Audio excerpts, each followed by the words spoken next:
네, 안녕하세요. 반갑습니다. 무스비입니다. 저희가 문학 정독이란 채널으로 새로 이제 개편을 해서 새롭게 시작하게 됐습니다. 원래 저 혼자 방송을 진행하고 있었는데 이제 새로운 분들이 두 분이나 오셨어요. 감사하게도. 그래서 한번 자기소개하는 시간을 먼저 가지면 좋을 것 같습니다. 아, 예, 좋습니다. 네. 뭐 저 먼저 할까요? 아, 예. 부모님부터 먼저 말씀 시작하셨으니까. 아, 예. 뭐 양보하신다면 제가 가져가겠습니다. 네, 좋습니다. 네. 우선 통성명부터 이제 시청자분들과 한번 해봐야겠죠. 우선 저 닉네임 같은 경우에는 네. 이제 유수고요. 그래서 이거 같은 경우에는 제가 말을 너무 잘하고 싶다라는 소망을 이제 고등학교 때부터 많이 갖고 있었는데, 이제 그때 게임명을 이제 게임 닉네임을 청산유수라고 했다가 이제 그거를 이제 필명으로 쓰려고 하다 보니까 이게 너무 길다. 이 뭔가 좀 실전 압축을 해야겠다 싶어서 이제 그 중에서 청산은 빼고 유수. 어떻게 보면은 물이 흘러간다는 뜻이죠. 흘러갈 유자에 물 숫자에. 그래서 뭔가 살면서 되게 모난 곳에 사람들 많이 부딪히잖아요. 근데 그럼에도 불구하고 그냥 물이 그렇듯이 그냥 흘러가듯이 편안하게 내려가고 싶다 라는 의미에서 유수라고 이름을 지었고, 그래서 여기서는 뭐 유수라고 서로 아시면 될 것 같습니다. 그리고 제 직업이나 전공 같은 거는, 전공은 이게 어떻게 말씀드리기 어렵지만 좀 여러 개가 있었어요. 뭐 심리학도 있었고 컴퓨터 공학도 있었고 옛날에 뭐 수학도 좀 했었고 했었는데, 근데 그게 뭐 그렇게까지 뭐 길게 가진 않아서 뭐 전공은 별로 중요하지 않고 직업은 커피 관련을 조금 했었습니다. 그리고 문학 채널에 제가 가입하게 된 계기는 뭐 평상시에 글을 많이 쓰는데 뭔가 말을 유튜브에 기록하고 싶다라는 취지에서 제가 한번 참여를 해봤고요. 그리고 여기 많이 계신 아니 두 분이시지만 계신 두 분과 한번 멋지게 해봤으면 좋겠습니다. 네. 너무 잘하시는데요? 네, 정말 청산유수 받으신 거예요. 진짜 그런 것 같아요. 아닙니다. 감사합니다. 네, 이제 소개해 주시죠. 네, 저도 이어서 그러면 소개를 하겠습니다. 네, 저는 그 닉네임 루멘으로 정했습니다. 루멘은 그 빛을 어원으로 한 그 라틴어에서 유래한 것인데요.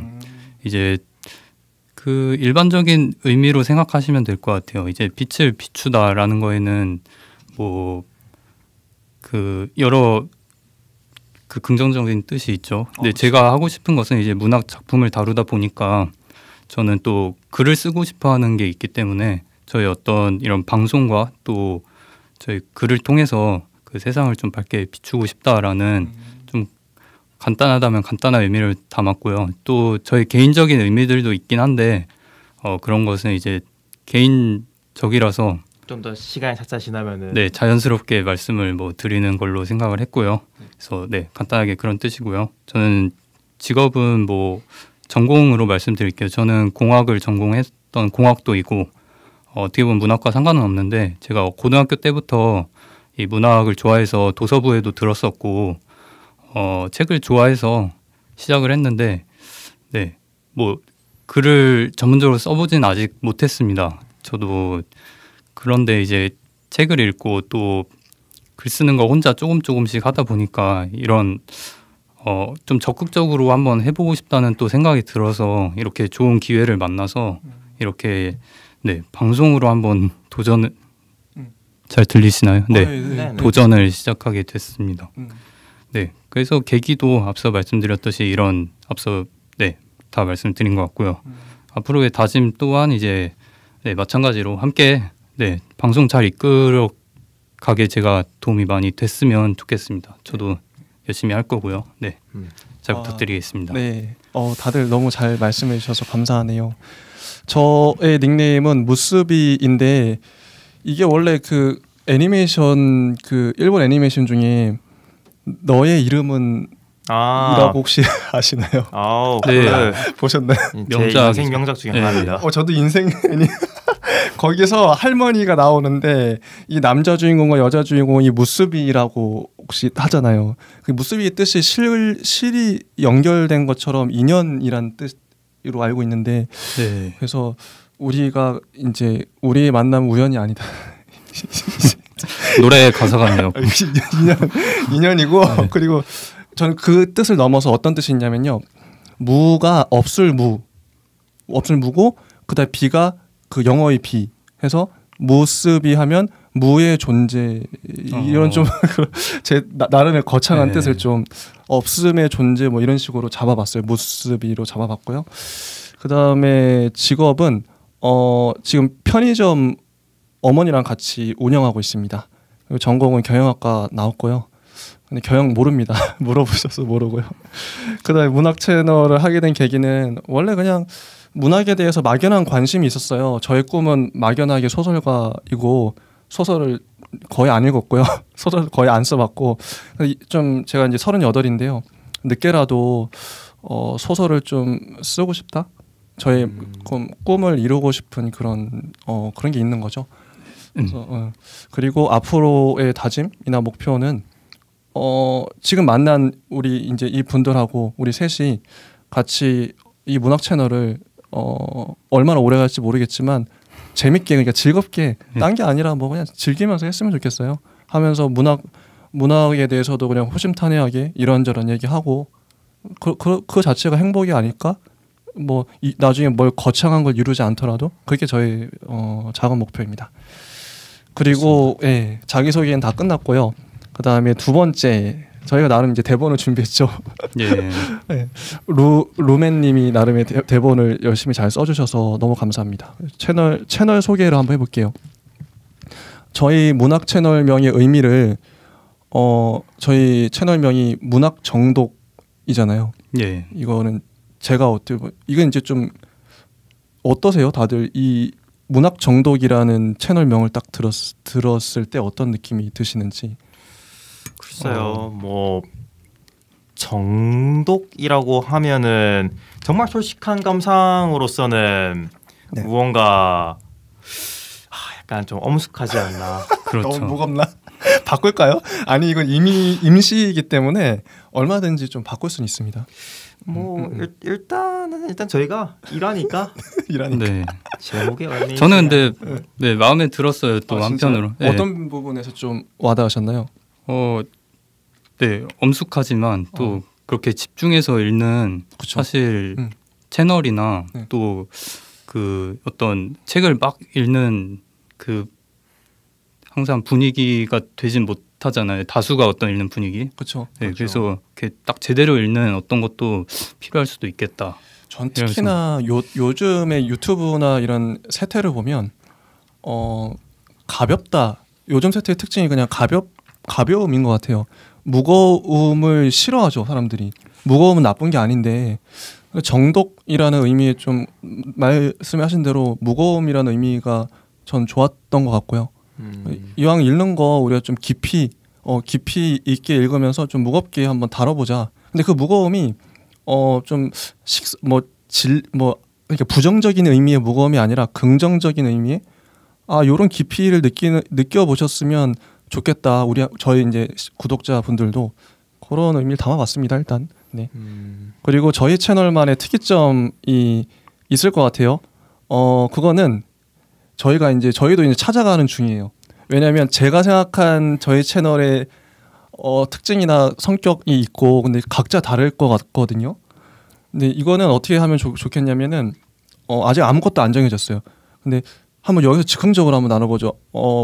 저희 문학 정독 채널이 어떤 채널이 되면 좋겠다. 그런 희망사항이나 바람, 소망, 아니면 내가 지향하는 방향, 뭐 문학 채널을 내가 어쨌든 하게 됐는데 어떻게 좀 갔으면 좋겠다. 이런 게 있으면 뭐 자유롭게 한번 나눠주시겠어요? 뭐 이번에는 제가 먼저 발언권을 드리겠습니다. 네. 좀 어려운 질문. 이거는 이제 앞서 이제 조금 뉘앙스가 느껴졌었을 텐데 채널 이름만큼이나 좀 이제 책을 좀 읽겠다 약간 이건데요. 간단하게 말하자면은. 그렇죠. 근데 이제 그냥 그 엄숙하기만 하면 사실 재미가 없을 거란 걸 우리도 알기 때문에 모두가 그래서 이제 좀 가능한 한 그 의미를 좋은 의미를 많이 드릴 수 있는 어떤 그런 시간들을 만들고 싶은데 그래서 재미도 있으면서 방송이니까 재미도 있으면서 또 함께 저는 무엇보다 배워가는 시간이 되었으면 좋겠다는 생각을 했어요. 이제 네 그래서 그 배워가는 시간 속에서 이제 뭔가 지식도 쌓고 또 이런 어떤 문학을 통해서만 얻을 수 있는 게 반드시 있을 거라고 생각을 하거든요. 그래서 이런 것들이 축적이 돼서 네 또 한 단계 성장할 수 있는 어떤 그런 좀 식상한가요? 아니 좋습니다. 네, 근본적인 얘기를 하신 것 같아요. 네, 맞습니다. 좀 엄숙하게 얘기를 해봤습니다. 네. 엄숙하긴요. 뭐 공부의 발판이자 네. 공부의 장이 된다는 뜻 아니겠습니까? 네. 정리 좋습니다. 네. 그래서 뭐 저 같은 경우에는 뭐 우선 미리 말씀을 드리자면 지극히 개인적이에요. 개인주의적으로 살아왔고 개인적이고 그래서 저 같은 경우에는 이제 글로서 사람을 표현할 수 있는 게 있고 말로서 표현할 수 있는 게 있다 생각을 해요. 흔히들 사람들이 말은 휘발되기 때문에 이제 사람이 글을 써야 한다라고 말들을 주로 하고 그 일정 부분 타당한 부분이 있죠. 근데 그에 비해서 글로서 얘기할 수 있는 게 있는가 하면은 글로 표현하지 못한 것들을 말로 표현할 수 있다고 저는 생각을 하는 편이에요. 왜냐하면 말은 휘발되기 때문이죠. 그래서 이 부분, 그러니까 그래서 뭐 일단 결론부터 말씀을 드리면은 저는 유튜브라는 플랫폼에 저란 사람을 말로써 유튜브란 종이에 한번 써보고 싶었습니다. 멋있는 표현. 네, 이건 사실 뭐 저의 표현이라기보다는 뭐 그 캉탕이라는 소설을 쓴 이승우 작가분이 계세요. 그분이 캉탕이라는 소설에서 이제 캐릭터들의 입을 빌려서 이제 나는 쓰지 못한다. 하지만 난 글을 쓰지 못하기 때문에 너라는 다른 사람을 통해서 너의 귀에다가 나의 글을 쓰겠다. 이런 대목이 있어요. 그래서 그냥 그 부분을 살짝 변형을 시킨 것뿐이고요. 뭐 저의 그렇게 뭐 놀라운 그런 비유는 아니었습니다. 그래서 뭐 저 같은 경우에는 우선 지극히 개인적으로는 이제 저라는 사람을 유튜브라는 종이에 한번 써보겠다라는 취지로 여기에 왔고요. 그리고 그 유튜브에 써진 종이 그리고 잉크들 그리고 그 엮여서 저 책들이 저희 채널에 훌륭하게 엮여서 좋은 채널이 되었으면 좋겠습니다. 네. 좋습니다. 너무 이게 가슴이 찡한데요.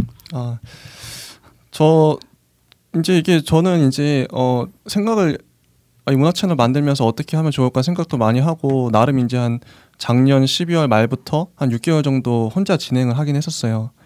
근데 저도 하다 보니까 저의 기질이랄까 성향이 저도 그냥 제 생각, 저의 느낌을 그냥 털어놓는 거, 누군가에게 전달하는 거 이런 걸 저는 좋아하더라고요. 어떻게 보면 감정의 배설일 수도 있고 생각의 배설일 수도 있겠죠. 근데 그런 것들이 누군가에게 좀 긍정적인 영향을 줬으면 좋겠다. 그 정도 생각을 갖고 있었어요. 그동안은 좀 제가 나의 부정적인 것까지 다 이제 배설하는 바람에 다른 사람들이 좀 안 좋게 생각할 수도 있었는데 그런 게 아니라 이 방송이 누군가가 이걸 봤을 때 좀 이게 진짜 꿈과 희망을 가질 수 있도록 정말 중요한 꿈과 희망과 그럼요. 사랑 너무 중요하다 생각해요. 그런 좋은 가치, 그 긍정적인 가치들을 가질 수 있었어. 그 같이 그 문학 작품을 느끼는 거죠. 공감과 소통 뭐 이런 거였을 텐데요. 뭐 요건 뭐 요 정도로 하고 다음으로 넘어가서 앞으로의 진행 방식이 어떻게 될 것인가 그거를 저희가 좀 대략적으로 한번 설명을 해보겠습니다. 저희가 어떻게 진행하기로 했죠? 지금은 이제 젊은 작가상 수상 작품집이라 그래서 문학동네에 나온 그 작품집이 있어요. 이게 2010년 1회부터 나와서 2021년 올해까지 이제 한 12회가 나왔어요. 요거를 한 권씩 볼 겁니다. 요걸 한 권씩 보는 이유가 뭐죠, 저희가? 저는 두 가지가 생각이 나는데 넘겼어. 네, 말씀해 주세요. 두 가지가 생각이 나는데 한 가지는 이제 저한테 또 넘기시 아니 말씀해 주세요. 일단 말씀해 주세요. 갑자기 이제 이거 이렇게 얘기해도 되나? 한 가지는 이제 진행자님이 전권을 구매하셨다고 해서 맞습니다. 이거 참 돈을 많이 썼어. 이렇게 실용적입니다. 그럼 없어 보이잖아요. 아닙니다. 말씀해 주세요. 죄송합니다. 이거 편집 안 되는 거죠? 예. 그대로 올라갑니다. 진짜 노편집, 절대 편집 없어요. 아이고. 저희가 이걸 고른 이유는 아무래도 트렌드 때문에 트렌드를 좀 파악하는 것도 의도가 있었잖아요, 그죠? 아, 그렇죠. 네. 지금 현대의 한국의 문학의 흐름을 알고 싶다. 뭐 그런 취지도 있었죠, 분명히. 근데 원래 저희가 의도했던 바는 과거에, 그러니까 고전이라고 불리는 문학들, 예를 들어서 서양 문학 중에서는 그리스 로마 고전, 그 중에서도 뭐 일리아드, 오디세이아 같은 호메로스의 책부터 시작해서 정주행을 하겠다. 이런 고전들을 읽으면서 문학의 흐름을 좀 파악해 보겠다. 요런 그런 그 정도 아이디어가 있었던 것 같아요. 근데 고전을 일단 들어가기 전에 현대의 책들, 그러니까 젊은 작가상을 탄 분들은 어느 정도 좀 인지도도 있고 문단에 수상을 했으니까 평가를 좋게 받은 분들이잖아요. 그래서 이런 소설가들의 좀 좋은 작품들을 읽으면서 현대의 흐름을 파악한 다음에 고전을 읽으면 좋지 않을까? 요 정도 그냥 저희 생각이었죠. 요 정도 생각이었고, 물론 네, 앞으로 맞습니다. 이제 네. 뭐 어떤 리스트, 어떤 책을 읽게 될지는 변경이 될 수도 있어요. 이건 뭐 네. 확정적인 건 아니고요. 일단은 젊은 작가상 수상 작품들을 읽기로 했다는 거, 그 정도가 있습니다. 그리고 저희의 그 특이점 중에 하나가, 저희가 아마 이제 원래 루벤님 루벤님 맞죠? 네, 너무 하신 거 아닙니까? 죄송해요. 아직 저도 어색하니까. 네. 루벤님하고 저희가 네. 이제 얘기 나눌 때 했던 얘긴데, 네. 우리가 같이 모여서 하는 이유에 대해서, 네. 근데 이건 지금 뭐 같이 한번 그 유수님하고도 같이 혼자 보통 그러니까 혼자 이 책을 읽을 수도 있잖아요. 보통 뭐 대부분의 사람들은 잘 읽고 싶으면 도서관에 가서 뭐 빌려본다든지 혼자 읽기도 하잖아요. 네. 우리가 굳이 근데 혼자 읽지 않고 이렇게 셋이 모였어요. 셋이 모여서 같이 읽고 또 같이 이렇게 유튜브라는 채널을 통해서 방송을 한단 말이죠. 왜 굳이 이렇게 모여서 할까요? 이 유익이랄까? 왜 이렇게 해야만 하는가? 일단 제 개인적으로서는 네. 제가 그러니까 책을 뭐 읽긴 읽는데 근데 완독률이 그렇게 높지가 않아요. 맞아. 근데 이제 단편 소설 같은 경우에도 그렇고, 그리고 뭔가 제가 어딘가 마음속에 모난 부분이 있는 것 같아요. 이 모난 부분이 무언가 하니 이제 책을 읽으면서 정말 이 글은 이런 부분에서 뭔가 잘못된 것 같아 하면서 이 부분이 표현이 왜 이렇게 해놨지? 라는 걸 좀 더 격한 표현으로 머릿속에서 해요. 그렇게 읽다 보면은 그냥 결국은 완독을 안 하고 이거는 내 생각에 덜 가치가 없어 하고 덮는 경우가 종종 있었어요. 그리고 종종이 많이가 되는 경우가 있었고, 근데 이제 셋이서 같이 이제 책을 읽고 그리고 거기에 대해서 우리가 발설을 하기 위해서 아무튼 뭐 발화하기 위해서 모인 자리인 만큼 결국에는 제가 완독을 하게 되더라고요. 맞습니다.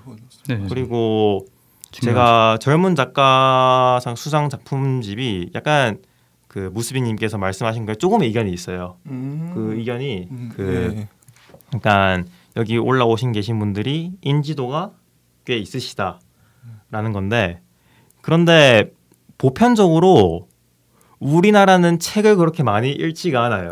맞죠, 그렇죠. 책을 많이 읽지 않고, 맞습니다. 그리고 뭐 예를 들어서 뭐 남자 작가들 중에서 사람들이 아는 것 정도야 뭐 김영하 작가분이라든가 아니면은 뭐 카레 노래를 쓰신 뭐 기분 작가분 아니면 뭐 아무튼 그렇게 계시는데, 근데 젊은 작가상 수상집에 나와 있는 사람들까지 아시는 분들은 아마 좀 드물 거예요. 극소수죠.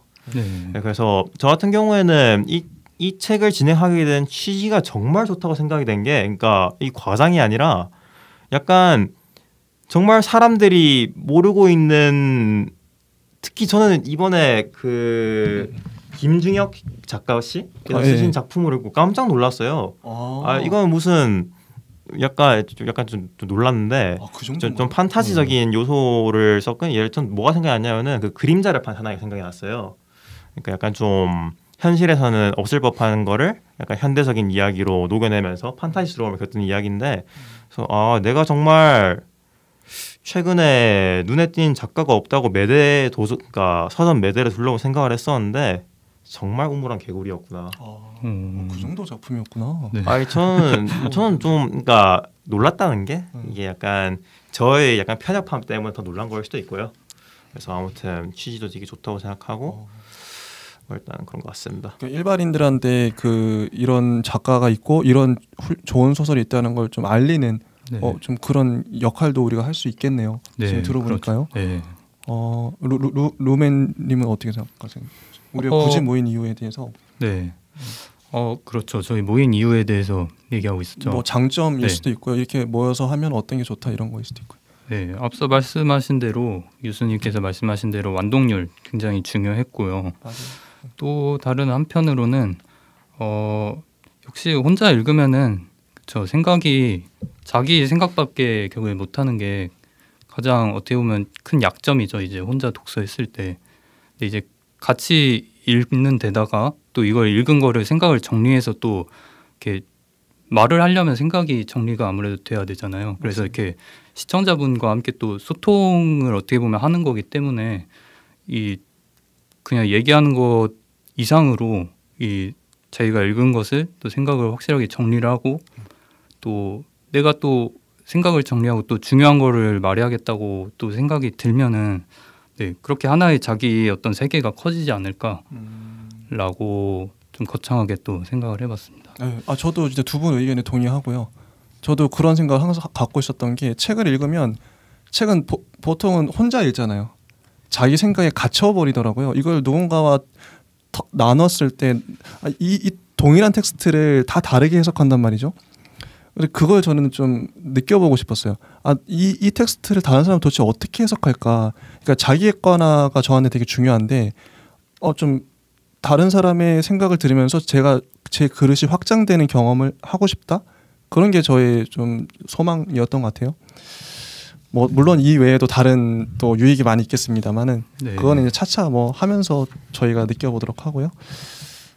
넘어가도록 하겠습니다. 그래서 바로 뭐 저희가 그 팔문팔답 해가지고 네. 했는데 이 부분 재밌을 것 같아요. 이런 게 원래 좀 다양한 답변이 나오거든요. 바로 해볼게요. 첫 번째 질문이 문학을 인생 최초로 접한 사건은입니다. 네. 혹시 먼저 하실 분 계시나요? 어떻게 할까요? 뭐 번갈아 가면서 한 것처럼 네. 제가 먼저 하겠습니다. 예. 일단 문학이라고 불러야 할까요? 저 같은 경우에는 약간 문학을 최초로 접했다기보다는 약간 텍스트를 시험 외의 것으로 처음 접하게 된 사건이라고 정의를 하면 질문을 재해석하면은 저는 장자크 루소가 쓴 사회계약론이었던 것 같습니다.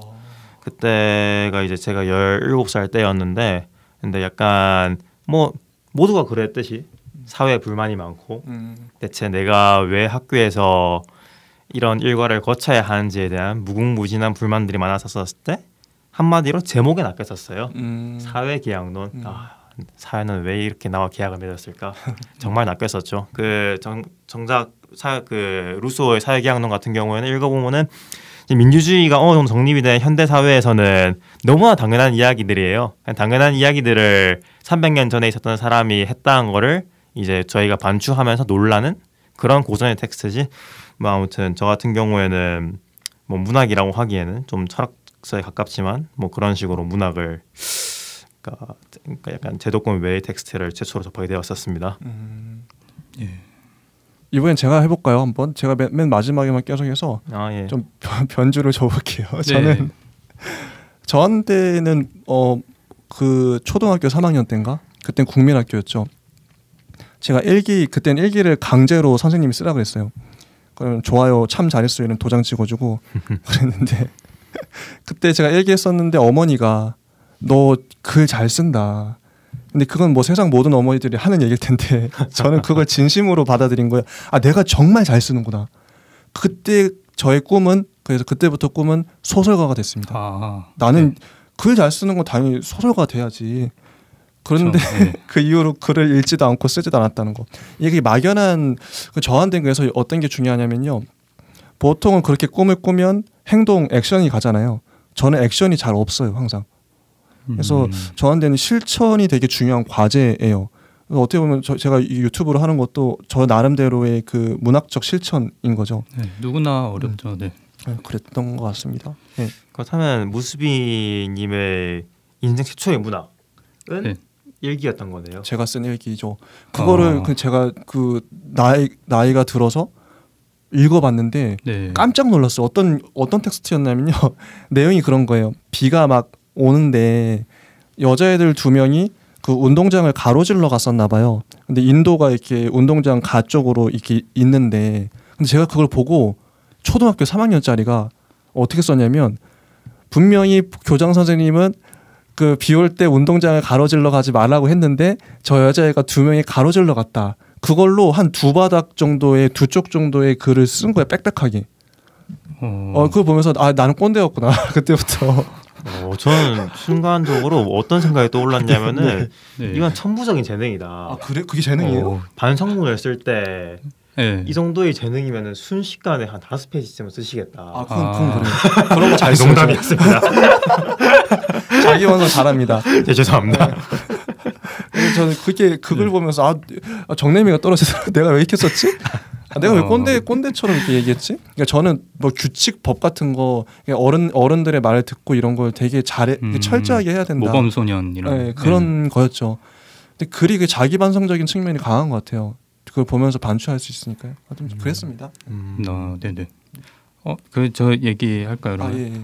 이 되게 창조적으로 해석하신 것 같아요. 문학을 인생에서 최초로 접한 사건이니까 하긴 저는 내가 처음 읽은 책 이렇게 단순하게 생각을 했거든요. 그래서 이제 수많은 동화책들이 생각이 났어요. 어렸을 때 읽은. 근데 이제 딱 제목도 생각 안 나고 이걸 어떻게 검색해도 나올 것 같지가 않아서 그냥 제목이 딱 생각나는 책이 어떤 동화책인데 그 실수투성이 마녀라는 동화책이 딱 생각이 나더라고요. 네, 말 그대로 동화책인데 이게 한 7살 때쯤 읽은 것 같아요. 근데 이제 저희 아버지께서 책을 좋아하셔서 그 동화책을 선물을 잘 해주셨었는데 유독 이 책이 기억이 남은 이유가 말 그대로 실수만 하는 어떤 마녀인데 이제 무사히 어떤 정식 마녀가 돼서 축하를 받으면서 끝나는 내용인데 제가 실수를 하면서 이제 혼나고 이런 거에 대한 어떤 감정이입을 굉장히 많이 했었나 봐요. 너무 진지하게 얘기하는 것 같은데 어쨌든 다 읽고 나서 이게 새로 어떤 친구가 생긴 기분이었는데 이게 책이 끝나니까 진짜 이 친구를 떠나보낸 것 같아서 좀 아쉽고 되게 슬퍼했던 기억이 그게 오래 남더라고요. 그래서 어쩌면 이게 내가 어떤 이야기를 접하고 어떤 문학 같은 걸 좋아하게 된 계기가 아니었을까 이렇게 생각이 되더라고요. 그래서 이걸 생각을 해봤습니다. 좋습니다. 이어서 이게 첫 번째 질문하고 좀 맥락이 닿을 수도 있는데 초중고 시절에 우리가 국어 시간에 접했던 문학이 있는데 어땠는지 솔직히 국어란 과목 자체가 어땠는지 그게 우리의 삶에 적지 않은 시간이었단 말이죠. 나름의 그게 문학이라 부를 수 있나? 하여튼 별로 안 좋았던 기억일 것 같긴 한데 한번 들어보고 싶네요. 어떠셨어요? 네, 먼저 얘기할까요 그러면? 예. 그 국어 시간 뭐 대부분 뭐 이렇게 좋다고 느끼기에는 쉽지 않겠죠. 뭐 예쁜 선생님이 좋았다거나 뭐 이런 특별한 이유가 있지 않은 한 좀 어렵지 않을까 싶은데요.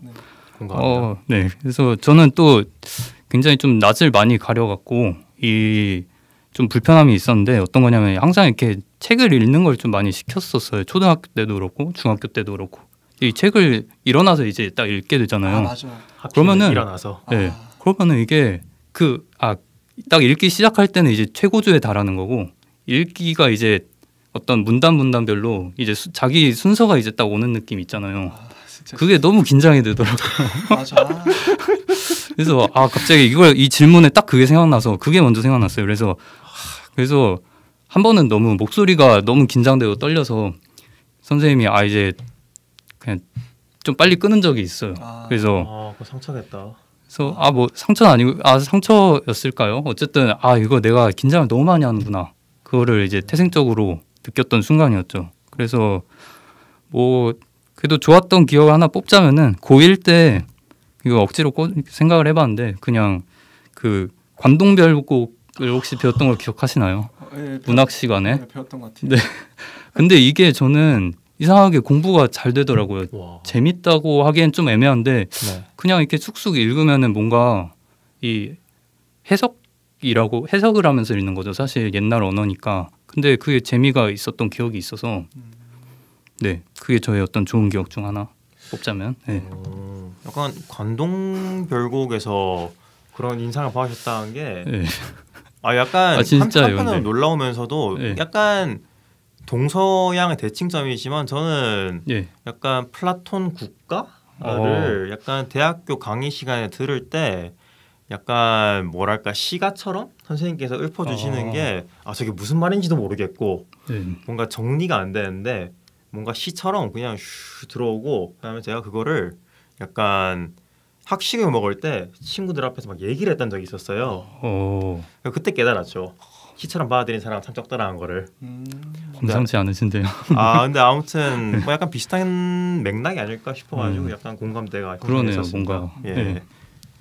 아무튼 뭐 저로 제가 바로 받아서 얘기를 하면은 초중고 시절에 국어 저 같은 경우에는 일단 쉽진 않았어요. 왜냐하면 제가 한 고등학교 때까지는 나름 공부를 꽤 열심히 했고 잘했는 편이었는데 근데 이제 흔히들 그렇듯이 그러다 보면은 재미로 받아들이기 좀 어렵잖아요. 맞습니다. 이거를 이제 그러다 보면은 이제 이게 전부 다 좀 더 좀 딱딱한 텍스트로밖에 안 잡히고 대신에 저 같은 경우에는 이제 고등학교 비문학 시간이 그러니까 비문학 문제가 그나마 괜찮았던 것 같아요.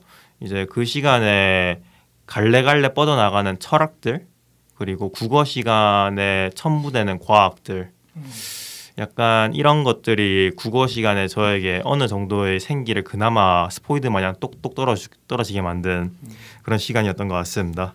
그 외에는 뭐 그냥 그 고등학교를 나온 다음에 좀 더 폭넓게 접했던 것 같습니다.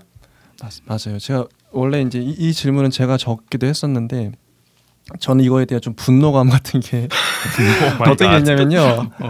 저는 공교육에 대해서 불만이 많아요. 그리고 우리나라 공교육은 그 해당 학문을 싫어지게 만들어요. 국어 그러니까 약간 위험한 말은 아닌가요? 이건 제 생각이에요. 순전히. 네, 좋습니다. 문학을 국어를 싫어지게 만드는 게 국어 과목이고 음악을 싫어지게 만드는 게 음악 과목이었어요. 과학이 싫어지게 만들고 수학이 싫어지게 만들어요. 지금까지 그래서 이 국어 시간이 제대로 운영만 됐으면 국어 시간의 목표는 딴 게 없어요. 그냥 하나 애들 책 읽게 하면 돼요. 근데 어린에서 독서하는 인구가 우리나라만큼 적은 나라가 있을까 싶어요, 솔직히.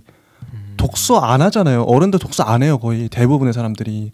그 음악, 악기, 음악 시간의 목표는 딱 하나면 돼요. 악기 하나 다룰 줄 알게 하면 돼요. 근데 악기 몇 명이나 다룰까요, 우리나라에? 없어요, 거의. 이게 저는 그 수학도 그렇고요. 이게 모든 과목들이 그냥 그 해당 과목이 좋아지게 만들면 돼요. 근데 그 모든 과목들을 다 싫어지게 죄다 싫어지게 만드는데 탁월한 공교육의 그 힘은 그런 게 아닌가. 그래서 전 불만이 많습니다. 제가 그래서 이게 저 책을 소설을 안 읽었다고 그랬잖아요. 그것도 어떻게 보면 제가 스스로 안 읽은 것도 있지만 국가가 굳이 그렇게 그 시간을 그 오랜 시간 동안 초중고 되게 길잖아요. 그 국어 시간 얼마나 많은 그 소설과 시를 읽었어요. 근데 우리가 접했던 그 문학들은 오지선다형 답 맞추는 식으로 뭐 시에서 요런 단어는 무슨 뜻이야, 의미가 뭐야, 이러니까 애들이 암기하게 되잖아요. 그 암기식 주입식 교육 때문에 국어가 싫어졌던 거죠. 근데 겨우 이제 우리는 성인이 돼서야 소설을 스스로 읽고 이렇게 재밌는 거를 나중에야 우린 또 개별적으로 느끼잖아요. 대부분 그런 게 너무 안타까웠던 거죠, 저는. 네. 약간 저는 약간 이렇게 생각해요. 그러니까 왜 저희가 그 학교 안에 있을 때는 특히 시험 치기 한 2, 3일 전에는 저희가 뭘 해도 재밌잖아요. 그러니까 이게 제가 말하고자 하는 바가 사람이 어느 공간 안에 갇혀 있게 되면은 그 공간 밖에 있는 건 너무너무 재밌어요. 맞아요. 근데 그에 비해서 그 공간 안에 있는 거는 너무너무 좋은 만큼 너무너무 싫어지게 돼요. 맞아요. 이제 어떻게 보면은 뭐 갇히게 한, 그러니까 공교육이 그러니까 학생들을 너무 갇히게 해서 이게 좀 너무 싫어지게 된 게 아닌가 라는 생각이 좀 들기도 하네요. 애들을 강제적으로 가둬놓고 그러니까 애들이 밖으로 나가고 싶어하죠. 그러니까 이제 이거를 뭐 이제 수능 끝나고 학교 끝나고 이제 야, 넌 읽을 필요 없어. 넌 일해라고 하니까. 맞아. 이제 일 밖에 있는 이제 소설이나 문학들이 이제 또 찾아서 이렇게 또 너무 재밌게 되는 거예요. 맞아, 진짜 그래요. 다음 질문으로 넘어가 볼게요. 이거는 네. 묶어서 해볼게요. 어떤 문학 장르를 좋아하시는가, 선호하는가, 그리고 인생 문학 작품은, 그리고 좋아하는 작가를 뭐 고른다면 뭐 요거를 세 가지 질문을 같이 그냥 네. 자기가 좋아하고 뭐 그동안 즐겨 읽었던 거, 뭐 인생 문학 작품 이런 거, 좋아하는 작가 이런 거 얘기해 주시면 돼요. 뭐 제가 먼저 한번 해보겠습니다. 뭐 인생 문학 작품, 뭐 저 같은 경우에는 크게 그러니까 허구적인 거라고 해야 할까요? 저는 알베르 까미가 쓴 이제 시지프 신화라는 에세이를 약간 제 인생에서 읽었던 에세이 압권이라고 생각을 하는 편이고, 그리고 나머지 한 권은 이거는 뭐 보통 한 권을 꼽으라고 하는데 근데 이걸 빼놓을 수가 없어서 하이젠베르크 선생님께서 쓰신 부분과 전체라는 과학 철학서가 있습니다. 이 두 개가 약간 제 인생 책 두 권인데요. 약간 그래도 간략하게 나오고 제가 설명을 해야겠죠. 네. 그래서 이제 까미 건 좀 어려우니까 두 번째로 하고 부분과 전체 같은 경우에는 이게 하이젠베르크라는 한 과학자가 이제 양자역학에 크게 기여를 하신 분인데 불확정성 원리라는 걸로 이제 이분께서 한 생애를 거치면서 자신의 학문적 로드 자체를 그냥 쫙 그리신 거예요. 자기가 그 대학교에 입학하기 직전부터 시작을 해서 자기가 노년에 이르기까지. 근데 그 양자역학이라는 학문 하나에서 그치는 게 아니라 그 양자역학이라는 학문을 연구하면서 자신이 거쳐야 했던 수많은 학자들과의 어떤 논쟁과 그리고 다툼, 알력 이런 것도 있고, 그리고 제2차 세계대전을 거치면서 생기는 책임 있는 과학자로서의 자세. 그러니까 이거 같은 경우에는 이제 나치에게 이제 협력을 하냐 안 하냐, 협력을 해서 원자 폭탄을 만드냐 안 만드냐. 결국에는 협력을 하게 돼요. 하게 되는데, 근데 그 사람 같은 경우에는 어떻게 보면은 이러면 되는지 모르겠지만 그 수치를 잘못 입력을 하게 만들어가지고 이론적으로 원자 폭탄을 만들 수 없다라고 이렇게 보고서를 올린 거예요. 이제 뭐 이런 식의 이야기도 있고, 그래서 뭐 게슈타포에 체포돼가지고 지하실로 끌려간 이야기도 나오고, 그래서 전반적으로 한 인간이 학문이라는 거를 탐구를 할 때 어떤 식의 태도를 견지해야 하는가를 전반적으로 쭉 서술을 해놨고, 그리고 그 중간중간에 들어가 있는 과학적 내용들, 양자역학이라는 되게 우리가 멀게만 느껴왔던 학문들을 되게 근접성 있게 서술을 해놨거든요. 그래서 그 부분에 있어서 저는 정말 한 사람이 한 권의 책을 써도 이 정도의 임팩트를 남길 수 있구나라는 점에서 감동을 느꼈고, 그리고 알베르 까미 시지프 신화 같은 경우에는 이진경 선생님께서, 그러니까 이진경이라는 철학자분께서 이런 말을 쓰셨어요. 그분께서는 이제 어떤 한 불교 서적을 읽으셨을 때 나는 이 불교 서적을 읽으면서 도저히 무슨 말인지 모르겠었다. 요약도 할 수 없었고 정리도 되지 않았다. 하지만 끝까지 다 읽었다. 저에겐 시지프 신화 딱 그런 책이었어요. 이게 무슨 말인지도 모르겠고 요약도 안 되는데 책을 끝까지 다 완독을 했어요. 완독을 하고 남아있는 거는 문자가 아니라 머릿속에 그려져 있는 그냥 흐릿한 그림들, 이미지들, 영상들, 그리고 어떤 감정들, 이런 것들이었는데, 저는 누군가가 시지프 신화에 대해서 설명을 해달라고 하면은, 한 줄로 요약해달라고 하면은 흔히 작가들에게 가장 가혹한 질문이죠. 라고 하면은 저는 이렇게 대답할 것 같아요. 뭐 요약할 수 없는 책, 감히 요약할 수 없는 책, 하지만 완독하게 되는 책. 저는 이렇게 얘기를 할 것 같습니다. 보고 싶네요. 읽고 싶네요. 보니까. 네, 막 궁금해지네요. 네. 성공했습니다. 진짜 보고 싶네요. 영업. 네. 저 같은 경우에 되게 간단해요. 네. 이 질문들에 대해서. 네. 저는 책을 문학을 읽지 않았기 때문에 이제 막 시작했잖아요. 저는. 그래서 솔직히 말해서 부끄럽지만 인생 작가도 아직 없고, 인생 뭐 소설이라든지 시 이런 거 아직 없습니다. 그래서 찾고 싶어요. 이번 그 우리 문학 정독 채널을 통해서 수많은 작가들을 접하게 될 텐데, 작품들을 만났으면 좋겠어요. 그래서 더 설레는 것도 있고 기대도 됩니다. 네, 전 요 정도 하겠습니다. 좋습니다. 네, 알겠습니다. 저도 고민을 해봤는데 사실 저도 그 좀 뭔가 반반인 것 같아요. 말씀하신 유수님과 무스비님의 어떤 중간 느낌. 저도 좀 저만의 인생책을 찾았다고 생각을 했었는데, 또 한편으로는 또 뭔가 새로운 인생책이 또 나타나지 않을까 이런 기대감 속에 항상 있어서 그래도 이제 좀 고르자면은 저는 그 미시마 유키오의 금각사라는 책이 저는 문학 작품 중에 굉장히 좀 세게 인상 깊게 남은 책이에요. 그래서 이제 이 작품은 이제 뭐 유미주의, 탄미주의 어떤 이런 경향의 작품인데 궁금하시면 이제 직접 찾아보시겠죠. 그래서 그런 책이 있고 그리고 좋아하는 작가는 뭐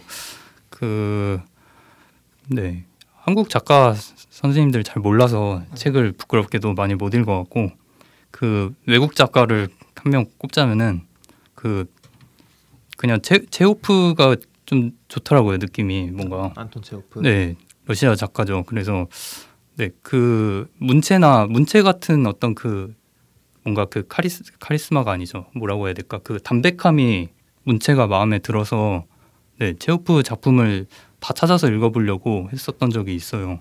그래서 이 책이 좋았고 이 작가가 그 정도입니다. 저는 그럼. 그래도 금각사라는 책에 대한 간략한 설명이나 약간 한번 주시면은 궁금합니다. 그럴까요? 네네. 이 금각사라는 책은 일단 금각사는 일본의 유명한 절이에요. 그래서 실제로 있는 절이고요. 이제 작가가 이 모티브를 받아서 쓴 게 이 금각사 방화 사건이 있었어요. 그래서 근데 이 불을 지른 사람이 승려예요. 아이러니하게도. 그래서 이 승려가 왜 불을 질렀을까를 이제 고심 끝에 생각을 했는데 이제 작가는 작가만의 이제 의미를 담아서 쓴 거죠. 여기서 탄미주의는 이제 다른 어떤 가치보다도 아름다움을 추구하는 것이잖아요. 그래서 이 승려가 이제 아름다움으로 여겼던 게 금각사였던 거죠. 근데 이 금각사의 아름다움을 이제 믿고서 어떤 그 삶을 살아나가는데 자신만의 어떤 개인적인 고민 또 어떤 전후의 어떤 그런 그 일본이 패전하잖아요. 거기서 오는 어떤 쓰라림을 막 표현을 했어요. 이제 뭐 객관적으로만 보자면요. 그래서 그 고뇌 속에서 이제 어떤 자신의 아름다움의 어떤 지상인 그 금각사를 항상 이제 믿고 따르고 어떤 그런 존재로 생각을 하는데 이제 젊은 승려인데 이제 세상에 배신을 당한다라는 어떤 그런 비참함에 이제 간략하게 말하자면 불을 지르면서 이제 끝나는 어떤 소설 내용인데 스폰가 이러면 아닙니다. 네. 그 약간 줄거리를 알아도 괜찮아요. 문체를 읽어 나가는 맛이 있기 때문에 저는 약간 자기 소멸적인 분신적인 이야기네요. 저는 약간 승려가 금각사에 불을 지른다는 내용에서 움베르트 에코 씨가 쓴 장미의 이름 약간 그것도 생각이 나고 아무튼 뭐 이것저것 오버랩 많이 되네요. 좋습니다. 이제 마지막 질문 하나 하고 끝내면 좋을 것 같아요. 네네. 지금 우리가 사는 이 시대에 문학의 존재 이유 혹은 뭐 문학의 쓸모, 문학의 가치는 뭘까요? 요 얘기를 이제 각자 나누고 끝내면 좋을 것 같습니다. 누구부터 하시겠어요? 이 질문이 제일 어려운 것 같은데요. 어려운 질문이긴 하죠. 근데 또 중요한 질문이라고도 생각해요. 워낙 지금 시대에 책 읽는 사람이 없으니까요. 그럼에도 불구하고 문학이 왜 있어야 되는가 이 세상에? 일단 저는 여기에 대해서 상당히 도발적으로 생각한 경향이 세가지고 일단 저부터 말을 한번 해보겠습니다. 저에 대해서 반론을 그냥 마음껏 펼치시길. 좋습니다. 일단 저는 문학이 꼭 이 채널 이런 말을 해야 될지 모르겠는데 문학이 꼭 필요한가? 라는 생각을 많이 하고요. 그리고 약간 철저한 노동가? 문학으로 과연 문학이 철저한 노동이 될 수 있는가? 그러니까 글을 씀으로써 내가 돈을 벌어들이고 그리고 그것으로써 어떻게 보면은 경제라는 게 그렇잖아요. 내가 무언가를 하면은 분업된 사회에서 다른 사람들이 그만큼 나에게 서비스를 제공해 주는 건데 그러면 내가 후민정음 24사를 모아가지고 글을 쓰는 행위가 다른 사람들이 나에게 먹여주고 재워주고 할 수 있는 철저한 노동이 될 수 있는가?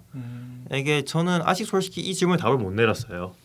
그렇기 때문에 잠정적으로는 문학이 의미가 있나? 라는 질문을 항상 머릿속에 가슴에 품고 있고요.